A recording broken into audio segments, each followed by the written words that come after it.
Good morning, Greater Latrobe. From the WCAT-TV studio, I'm Ramaya Henderson alongside Joe Coletti. Coming up in today's show, lost and found items are located in the front entryway. Reporter Richard Hilwig talks to some of the girls' basketball players about the season, and we share some examples of projects from the computer science classes. All this and more on your WCAT-TV news. The Next Career Pathways program is excited to announce that this month's Lunch and Learn guest speaker will be professional motivational speaker and announcer for the Pittsburgh Pirates, Joe Klimchak. Joe will be here on Tuesday, December 20th during Lunch and Learn in the auditorium. His presentation will begin at 11:15 a.m. for grades 10 through 12 and 12:15 p.m. for grade 9. Joe impacts and inspires students by sharing his personal story of how an ordinary kid with speech impairment landed his dream job as an announcer in a Major League Baseball ballpark. All students are encouraged to attend. Please stop by the front entryway to the school to claim any lost and found items. All unclaimed items will be donated prior to the holiday break. Now, let's get a check on the weather. We go to Gianna Lewis for the 3-day forecast.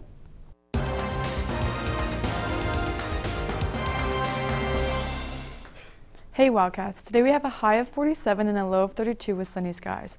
Tomorrow we have a high of 43 and a low of 36 with a chance of cloudy skies.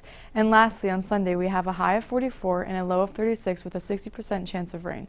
That's all for weather. Thanks, and back to you. The American Red Cross Essay and Art Contest for topic in International Humanitarian Law are now open. This year's topic is the environmental and armed conflict. The full rules and information for the competition can be found at www.rulesofwar.org/IHL competition. The essays and art submissions are due January 27th. This week is Computer Science Education Week. We want to encourage everyone to participate in Hour of Code by completing any computer science coding activity available at hourofcode.com. Look for activities in areas you are interested in, like music, art, gaming, science, and more. When you complete an activity, print out the certificate and bring it to Mrs. Lint in S104 to be entered to win one of the 3 drawings for a $15 gift certificate to a local business. Certificates will be accepted up to and including Monday, December 12th. The winners will be drawn at the end of the school day, Monday, December 12th. Take a look at what our GLSD students have created using the basics of the Python language and their own ideas.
We now go to Tyler Nelson for the Wildcat Sports Report.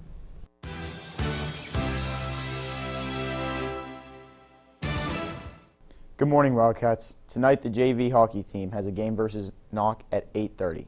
This weekend, the girls varsity basketball team travels to Virginia for She Got a Game Classic.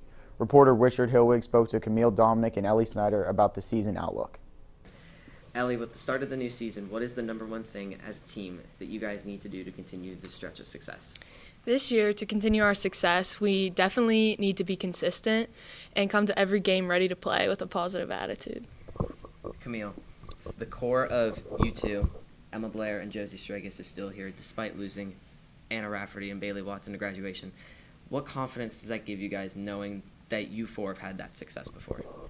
Just experience, a lot of the game is quick decision making, and having a lot of girls that have a lot of varsity experience is really going to help. Ellie, the chemistry between everyone has been noted over the past 3 years. How do you guys keep that going? Every year we always do a lot of team bonding, and we always go out to eat after practice or have lunch in the team room. We go to the boys' games and cheer them on together. Now, Camille, after the season opening tournament this weekend, you guys came away 2-0. What really stood out to you about the way that you guys played?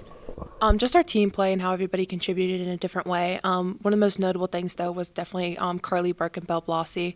They both didn't really have a whole lot of varsity experience coming into this tournament, but they both stepped up and really proved that they're going to be able to contribute throughout the season, even when Ellie comes back. Speaking of Ellie coming back, while you're still recovering from your injury during the volleyball playoff run, how will you try and impact the team from the sidelines? Well, I'm going to go to every practice. I have been cheering them on, constantly giving them advice, helping them with the plays, and to fill my role till I can get back. Camille Dominic, Ellie Snyder, thank you. Thanks, Richard. On Saturday, the wrestling team has a meet at Trinity, and the boys basketball team travels to Jeanette for a game versus GCC. Also, congratulations to senior setter Lily Fenton for being named a PVCA State All-Star player this season. We go to Richard Hillwig for the National Sports Report. Thanks, Tyler. Today in national sports, the NBA will feature an ESPN doubleheader as the Lakers travel to Philadelphia to face off against the 76ers at Wells Fargo Center at 7:30. And then at 10, the Bucks travel to Dallas to battle the Mavericks. In the NHL, the Penguins will play the first of a home-and-home back-to-back against the Buffalo Sabres at 7 at KeyBank Center. Ahead to the weekend, the Steelers are back at Acrisure Stadium as they host the Ravens at 1. The Steelers are looking for their third straight win for the first time this season and will need to win this game to keep their hopes of a potential playoff spot alive. Finally, on Wednesday, Aaron Judge signed a 9-year, $360 million deal to stay with the New York Yankees. There were thoughts that he might head out to San Francisco, but after setting a new home run record, the Yankees paid Judge and he will be staying in the Bronx. That's all for sports. Back to you. Thanks, Richard. Are you looking for that perfect holiday gift? Students in the Life Skills program have created a new business called Wild Mugs and More. Right now, students are selling 11-ounce mugs that can be personalized with a picture for $10. Be sure to check out the Wild Mugs and More website at edcorps.org/shop/wild-mugs-n-more. Wondering what's on the menu today? Here's Delaney Mulroy with What's Cooking. What's cooking, Latrobe? Cooking up in the main line, we have buffalo chicken dip with tortilla chips and crunchy carrot sticks. Sandwich options for today are hamburger, cheeseburger, and chicken patties. Pizza options today are homemade cheese, pepperoni, and sausage. In the grab-and-go bar, we have fresh salads and deli hoagies. Soup of the day is chicken dumpling. That's what's cooking. Thanks, and back to you.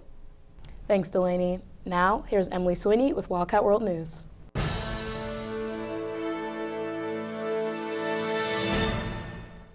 Good morning, Latrobe. Today in World News, a 1,300-year-old gemstone necklace was found on a construction site earlier this week. This necklace has shone light on the spread of early Christianity through medieval Europe and dates back to between 630 and 670 AD. It is said that the necklace included many valuable items such as garnets set in gold and Roman gold coins. Next up, a suicide bomber hit an Indonesian police station, killing one and injuring 11 others. The attacker is believed to be a convicted bomb maker that was released from jail last year. He was carrying 2 bombs, but only one went off as the other was defused. A local food vendor reported that he heard a loud bang, then saw many being rushed to the hospital. The 11 who were injured are still receiving care at the hospital. And in local news, a student at Clearview School is creating personalized Braille greeting cards for the visually impaired. The 10th grader always wished she could read her own greeting cards, and that was her inspiration for this project. She has had over 20 orders so far and is hoping to get more by her deadline. That's all for world and local news. Back to you.